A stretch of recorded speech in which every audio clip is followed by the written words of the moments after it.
Hi everyone, this video will be about Season 2 for Talesrunner, which will be coming in less than a week.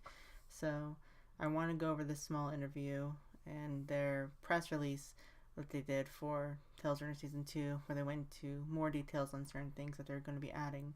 So we're going to start with this article and just read it. I already translated most of it and then added some tidbits from the interviews and made sure more things are there. So let's start off. The press conference started off with just talking about the history of Talesrunner. So that's what we're going to be doing.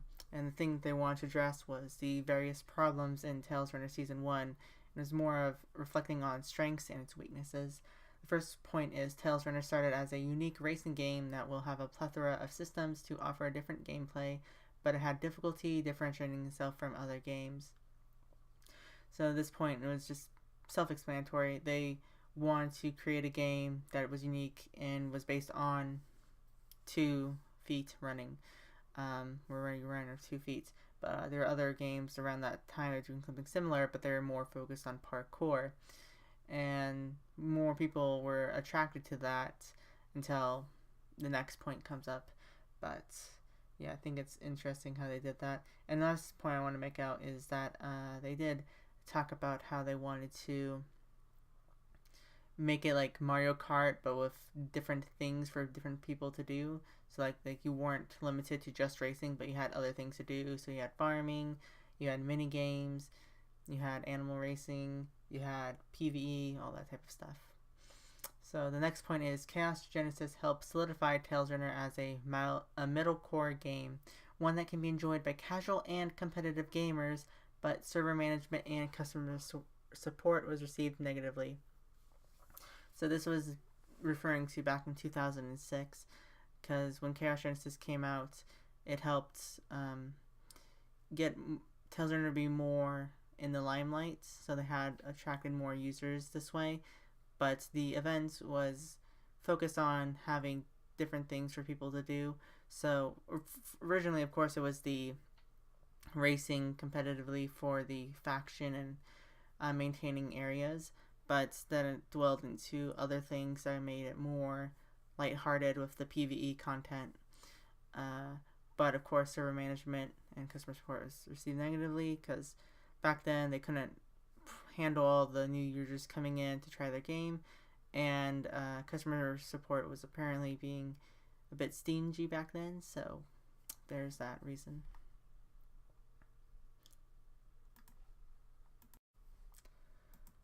Their other problems was that by 2012, users felt Talesrunner achieved its genre classification with PvP and PvE common in RPGs. However, Harang could not constantly update and create new content for all of these different modes.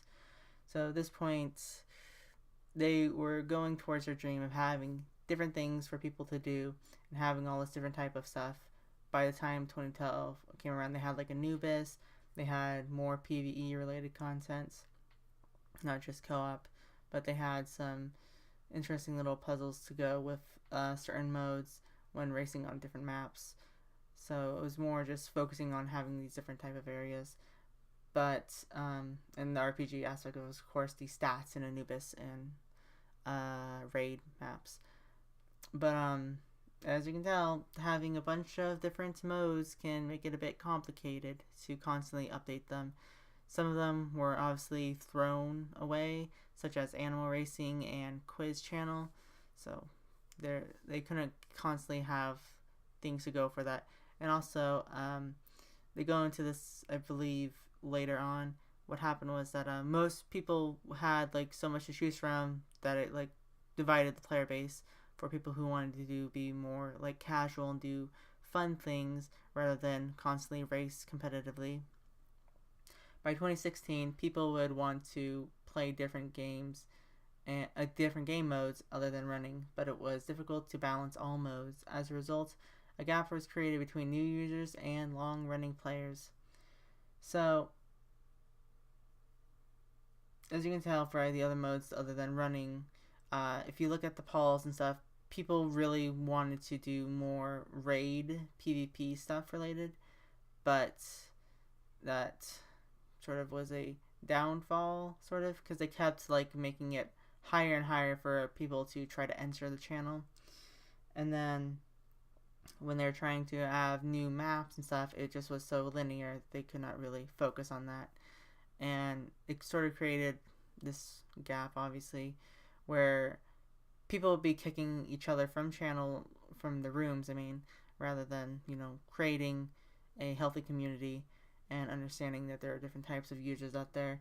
So that sort of helped divide the community, one, with how they were developing the game, and two, how the community was turning on itself. Next is goals for Season 2, which is active communication. Back when the game first came out, the average user age was about 10 to 12 years of age. As of now, most people playing the game are in their late teens and early 20s. They wanted to make the game more darker as our users age, but it did not attract other users. So this whole section is devoted to talking about the community aspect and how they have seen it grow and how they were using the information that they had to develop the game. So the average user age was pretty young when it first came out because it was mostly targeted to children. And if you look at all the events that they held in like real life and physical spaces, mostly it was kids that were attending, and that's where they went. But of course, with the possible curfew regulations going into effect during, I believe, 2010, it made it very hard for them to try to play actively, because if you don't know, back in most Asianish countries, when they have school, they usually try to like stay up past midnight sometimes. So if that was a curfew, then that would have obviously made it worse. But they wanted to make the story darker, and I think that's pretty obvious with the introduction of Anubis and a bunch of other aspects to the game. But what this did was it pushed other players away, and you'll see more onto how the story aspect turned out. The gender ratio for Talesrunner is 58% female and 42% male. Rayon aims to increase competitiveness in-game and in community events other than racing. So what they found out from their information was, of course, this wide gender gap. Usually if it was like a game that's mostly targeted for everyone, it would just be a small divide. So it'd be more like probably just like 2-3% difference. So it'd be like 53-47%. But this is a pretty large gap. It's a pretty large difference. So what they wanted to do, and you'll get more into it, is create events focused on stuff other than racing in game.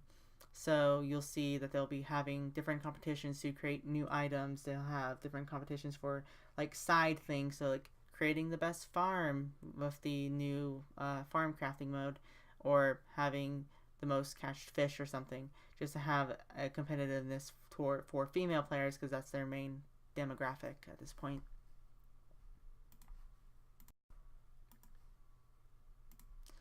The next one is Smilegate and Rayon wanted to communicate with users about satisfaction, but it became clear many users were dissatisfied. They routinely did events to gather information, but it did not effectively help them.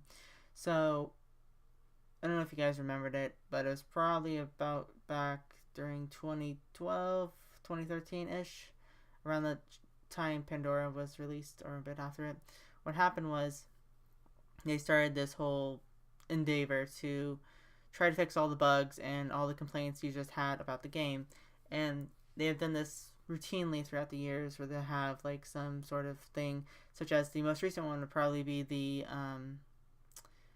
the election, where they have you like play the game and vote for what you want to see in the game first. Of course, Anubis Hell Expert Mode came out, so obviously that happened. But they just use that as feedback.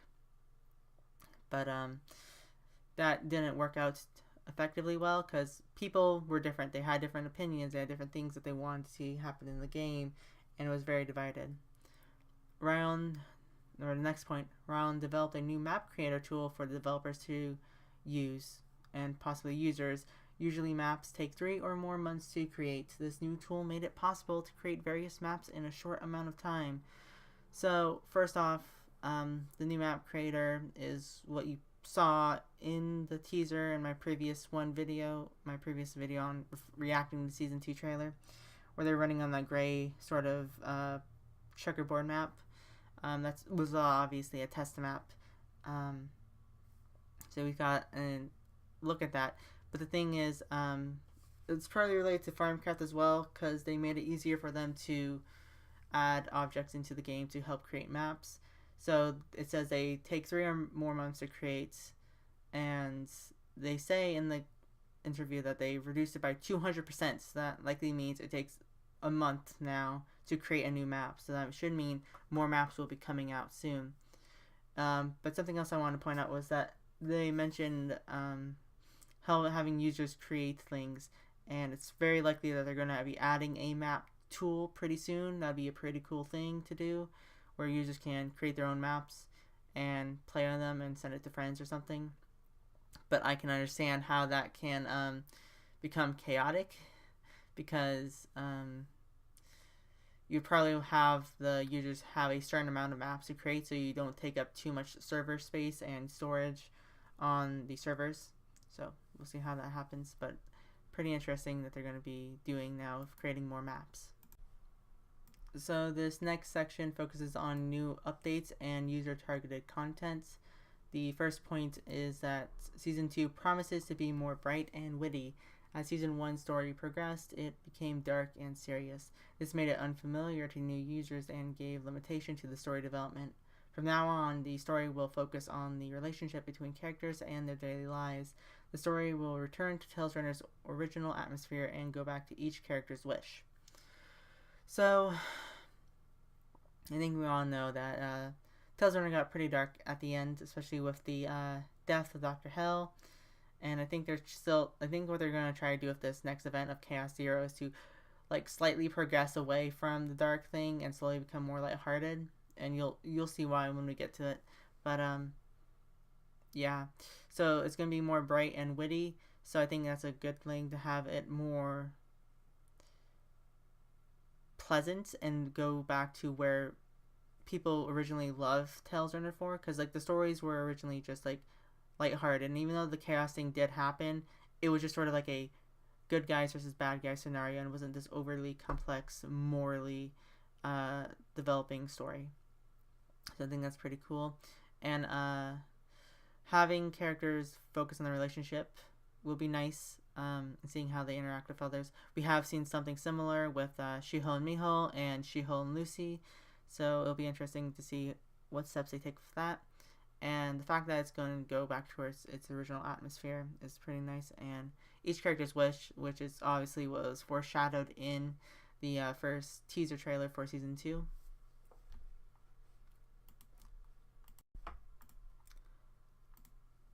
The next point is, in Season 2, the goal is to have users become developers. Our users love to write, craft, and draw themselves in the world. We think it is important to allow the creativity into the game with a focus on limited content that is fun while maintaining a pace of speedy updates. We aim to do updates weekly. So as I mentioned with the sort of map update, if they do add that where they give the power to the users, that would be pretty cool. But it seems what they're going to try to do now is with the love to write, craft, and draw themselves in the world. And that sort of inspires them, because they do plan on trying to have competitions to add games or add items into the games. But something else I thought was that people might do something with the results of this, the events. So since we're split into Angels and Devils faction, what might happen is we'll see the story change based on certain events. Now Chaos Zero will probably not be like that, because we probably know what's going to happen, and I'll get into that in a bit.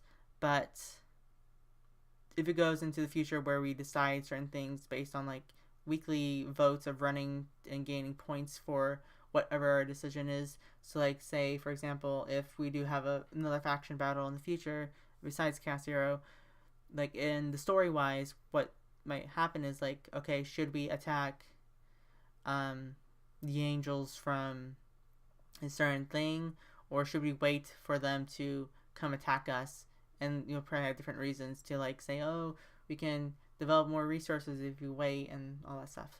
So that'd be pretty interesting to see. And the other thing is that they want to do updates weekly. We've had those in the 9-week updates before, but this seems to be an overall going for weekly updates. So I don't know if it's going to be like adding new content constantly, or if it's just going to be doing updates as in weekly maintenance to make sure the game's running smoothly. We want to emphasize the identity of running. New types of maps will be added to deliver advanced fun. Rather than running, swimming, and skiing, new factors will be added to run on walls, jump roping, and much more. Obviously, expert running is going to be pretty new and interesting. The thing that I was reminded of a bit was how it's sort of like Pokemon, where they switched from XY to Sun and Moon, where before it was all on a grid where you had to move, and we'll get into more detail about that. But then you can start freely moving, so I think that's where they're trying to go. Having a bunch of new mechanics to do will make racing more interesting, and I think it'll help develop the game even more and solidify its identity. So this next point is to talk about what Season 2 will be all about and how things will pace for Season 2. So the first point is Season 2 updates will be in a chapter format. Chapters will last about 2 to 3 months. Chapter 1 will arrive this summer vacation, and Chapter 2 will arrive with winter vacation. So I really think this is just self-explanatory. The fact that they're going with chapters is probably to just make it easier for us, and it's probably something that was supposed to be of something that's supposed to be of Tales Fantasy, where they would race on different maps and have different themes for it. So the first thing of Tales Fantasy was supposed to be Alice in Wonderland, which is probably what Chapter 2 is going to be about. I'm not too sure. I'm just like throwing it out there. But since it's lasting about 2 to 3 months, that's something all the updates really have been doing. So it's pretty self-explanatory for that to happen. Main updates spread in 3 directions. First is expert running, an evolution of running to add a new racing methods such as climbing and overcoming new obstacles. Our current system has been out of balance for 10 years as it creates a user divide. A new system will be added to reduce the gap. Most maps are built in 2 dimensions, front to back, left to right. Our focus will be on 3-dimensional maps that go in multiple directions. So with this one, we already went over the expert running part in the last section, but what they want to do is to create a system that will reduce the learning gap. So it's sort of like the skill curve. So they want users to actually have all the same skills, and I think that's somewhat good, but I can understand how people might want to not have like their skills reduced and stuff. They say that it won't change too drastically, but we'll see what happens with that. And the thing with the Pokemon X and Y and Sun and Moon is with the 2-dimensional and 3-dimensional maps, because most of the maps are linear, but with the 3-dimensional maps, it seems that what they're going to try to do is to create multiple paths, I'm guessing, and multiple directions to complete a map, maybe. Because when we first saw that one thing with the test of the expert running, it just seemed pretty basic, but it just seems to be adding new aspects to racing overall. The second direction is Chaos Zero, a large-scale participation event that is a prequel to the story. It will be the creation of chaos before the birth of Talesland to provide background on the game to new users. Users will choose between 2 factions, Angel and Devil, and fight to occupy regions on a map. So when I said we probably know what the ending is for Chaos Zero, if they do go for a story-related like user participation thing where people vote for the outcome of something, and whoever wins the fight will win it. I think it's pretty obvious it's going to be related to the Angels winning. Who knows? It might be a tie or something. But yeah, so Chaos Zero is going to be a prequel, which will be interesting to see, especially since they're adding a new character.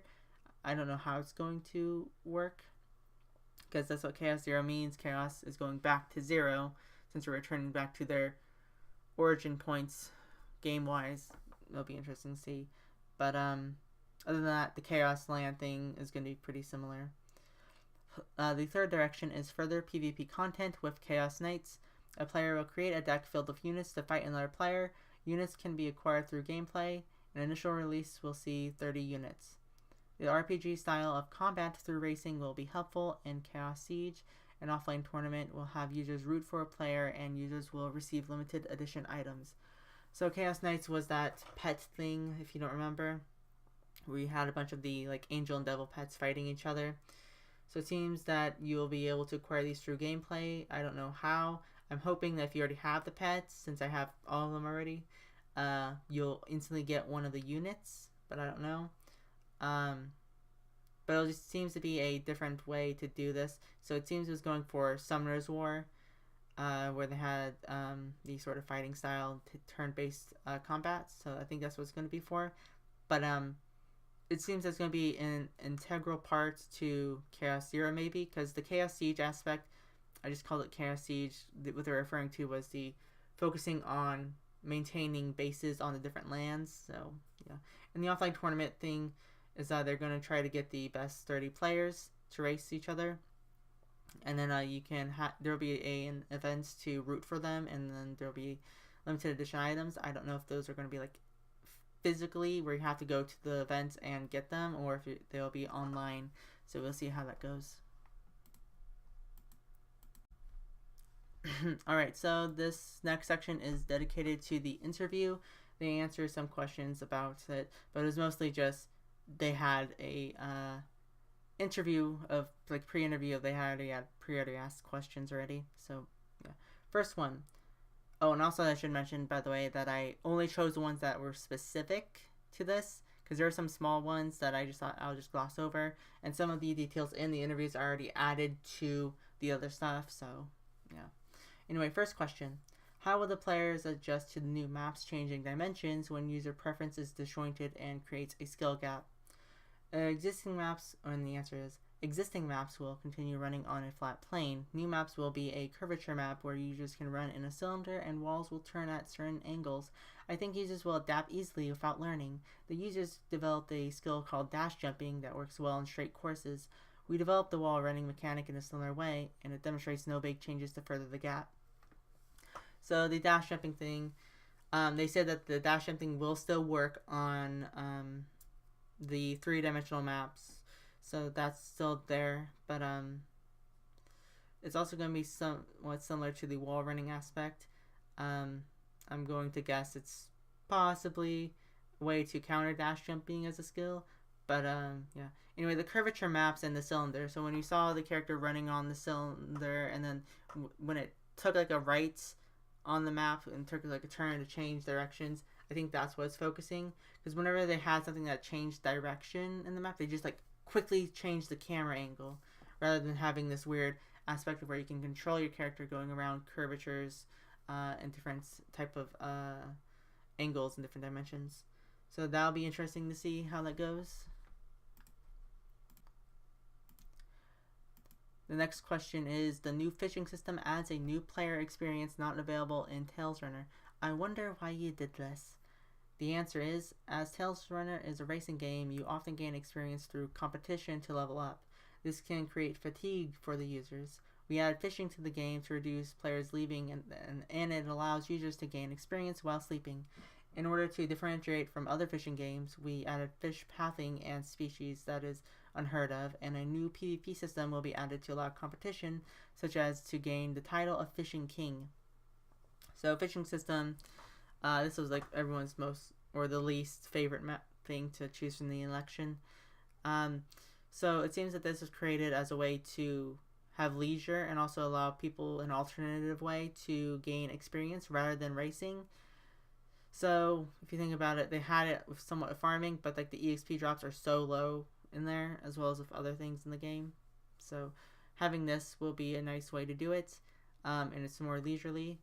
So something else is that they want to differentiate from other fishing games, which makes zero sense to me, because like, sure, I understand racing because you're your own racing game, that's the main thing and main attraction for Talesrunner, but are you trying to compete with other fishing games or something? Like, what the fuck? But having fish pathing and species that is unheard of, I'm guessing that's more related to how fishes appear with different functions, rather than having like maybe like a night-day cycle or something. And then I'm guessing species unheard of is probably related to fairy tales, maybe we'll get a Gyarados. We probably won't, don't worry. There's probably different types of fishes, like maybe the Loch Ness Monster, for example. That would be an interesting fish to catch. And the PvP system is just a competition thing, so maybe like whoever can catch the biggest fish within the month getting this title of Fishing King. Whoever can catch the most fish, or whoever can try to create a platter or something. I don't know. Anyway, that's the fishing system. So it'll be interesting again to see how this plays out. I'm not enthusiastic about it, but hey, it's content. This one is gonna piss a lot of people off, I think. So the question is, are there any changes to paid items? And the response is, we are moving towards winning and losing based on hard work and skill rather than a pay-to-win scenario. Our users are older and have jobs, yet they wish the game was less expensive. We hope to have players charging only a small fee monthly that makes it fun to them. Instead of forcing stats onto items, we wish to focus on creating items and skins that focus on design and personality. Bullshit. So, first off, if they actually do go towards a free-to-play model that's not focused on pay-to-win, that'll be interesting. I highly doubt they're going to do it, but that'd be quite interesting. And then the small fee thing, as like, don't take that as like a, oh my god, they're gonna charge monthly fees for us to play the game. That's not what they're going for. What they were addressing in that, and I phrased it incorrectly, was that they wanted to have it where you were able to like just pay a small amount of money to find enjoyment in the game. So if you wanted to, like, say, pay, for example, $5 for a skin, and you find enjoyment in that, and you do it monthly with addition of a bunch of new skins, then hey, that works out for the best. And then you wish to focus on creating items and skins that focus on design and personality. I don't know if they're going to do that. I mean, the designs of most clothes are cute and adorable, so pretty sure that's going to happen regardless. But yeah, I don't really think it's going to happen this way. It'll be nice to have skins, because I'm sure they'll add skins where they don't have stats on it, and it's probably going to be useful for costumes, so we'll see how that goes. Alright, so this one will be tying into the next point, and this is the final question that I added, and you're going to see why. Question: are there any plans to add an idol-related event as a collaboration? Answer: we do have a collaboration plan in mind, and this upcoming update will have one, but users will have a voice. There's no specific plans for the future as of yet, however. So, of course, we're going to get more collaborations of different idol groups, like Block B, whatever that girls thing is. It's not Girls' Generation, it's the other one. But just having different group collaborations is obviously going to happen, probably with other TV shows as well, with the Mystery Apartment and SpongeBob, as well as Hello Kitty. So it'll be interesting to see how that works. But the idol collaboration event is already here. We're going to go over it right now. Alright, so if you did not know, there was an event going on Talesrunner where you had to cheer on the website by doing races for different maps, and then those cheers would like add to the score, and then everyone scores like all total as a collective. When you reached a certain mark, you would unlock a certain fact about the character. This character is one that was leaked already, and I think I mentioned it in my Korean Talesrunner update video 2 weeks ago. So this is Harang, and apparently he seems to be played by Rowoon of SF9, which is a Korean pop band. And if you look at it, both of them look quite similar. So, yeah. So it seems that this is the idol collaboration event they were going for. And we already had like a hint and foreshadow of an idol collaboration event where they usually have it where you have to guess what the idol group is. So, yeah, we have this already. But Harang is the newest character. We had idea on the package that was being added, so we know what was coming, and the package will be officially added in about 1 day, I believe, if everything is correct. So, Hopefully everything goes according to plan. But oh man, I don't have the notes with me. I should have prepared this better. But from what I remember of the character, he comes from a village in the land of the devil, or Diabolos Sanctum, I believe. So he comes from that, so it's going to be definitely related to that story aspect. But I don't know how it's going to fit into the story, if it's a prequel, so we'll see how that goes. Who knows, maybe he's there to... No, wait. If he was the one in the cloak, that would seem quite weird, right? I mean, it would make sense for whoever was in the cloak to be, like, saying, I was here all along during the birth of Talesland. So, we'll see how that goes. But, then his job is the, that's my phone.